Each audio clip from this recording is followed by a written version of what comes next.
on assiste clairement à un rapprochement entre la fonction communication interne et la fonction managériale. Et les communicants internes, alors bien sûr, cherchent de plus en plus à impliquer ces managers. Ça, c'est devenu des relais indispensables. Alors ça se traduit notamment par la création de supports qui sont spécifiques. J'imagine que vous en avez pratiquement tous mis en place, des supports destinés spécifiquement aux managers. Une entreprise sur deux a mis en place ce type de support dans les 3 dernières années. Et puis ça passe aussi par de la formation, de la sensibilisation. On a 64% des communicants internes qui ont déployé une formation sensibilisation des managers.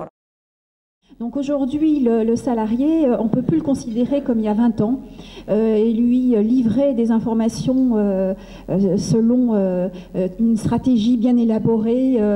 Déjà, on est poussé par l'actualité, bien souvent, on est toujours dans l'urgence, et poussé par l'actualité du dehors de l'entreprise. Donc les communicants internes doivent absolument travailler main dans la main avec l'externe, et notamment avec toute la communication institutionnelle, parce que, à mon sens, c'est de plus en plus lié. Il y a énormément de porosité du fait de ces bouleversements sociologiques de la société. Le salarié est aussi un citoyen et réagit à son opinion, peut réagir directement sur des blogs, parfois avec un certain nombre de risques, à ses dépens, mais on ne peut plus faire fi aujourd'hui de ces grands courants sociaux qui ont complètement modifié la donne et qui influent sur le métier de communicant. Je trouve que le concept de porosité est un concept qui est vraiment très important. Depuis quelques années, on parle de porosité des cibles. Là, on en arrive à la porosité des territoires entre les différentes fonctions.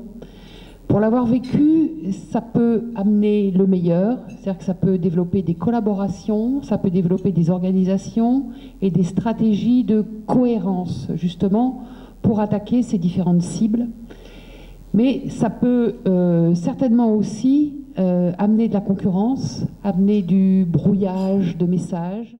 Et c'est là où je rebondis sur la nécessité de faire appel aux sciences humaines et sociales. Déjà, pour prendre de la distance, c'est extrêmement ressourçant d'aller chercher des théories et de les faire siennes, de les utiliser après à propos dans son cadre de travail, mais dont aujourd'hui, dans les grandes transformations des organisations, les changements incessants, je crois qu'on est nombreux à se demander qu'est-ce qui se passe, qu'est-ce qu'on a face à nous, qu'est-ce qui est en train de se produire. Et on n'a pas toujours les clés de compréhension.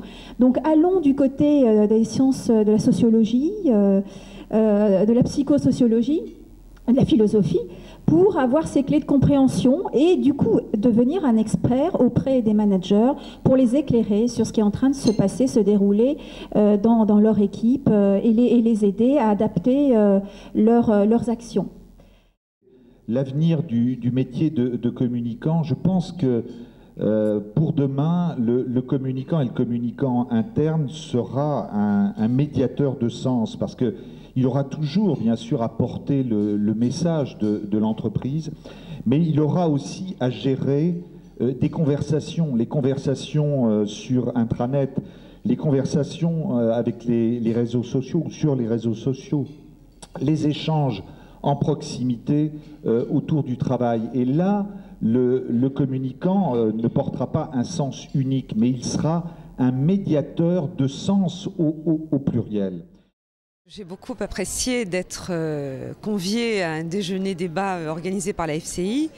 Une fois de plus, ces rencontres entre adhérents de l'association nous permettent de confronter nos difficultés, nos débats au quotidien et de mieux comprendre les évolutions de notre métier.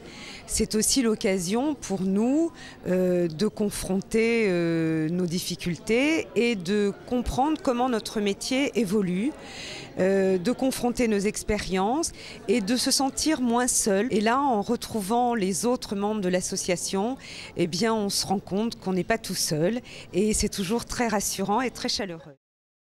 Écoutez, c'est la première fois que je participais à un déjeuner-débat à la FCI. Donc, en fait, moi, ça fait 14 ans que je fais ce métier. Écoutez, ça correspond exactement à ma perception. C'est-à-dire que c'est un métier qui prend de plus en plus de place dans l'entreprise. Je pense que c'est lié à une forte demande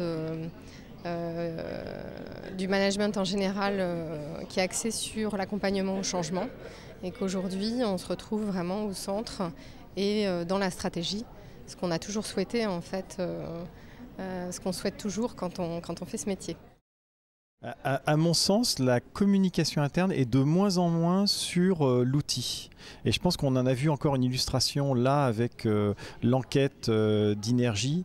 On est de plus en plus vers des fonctions stratégiques où la relation prime.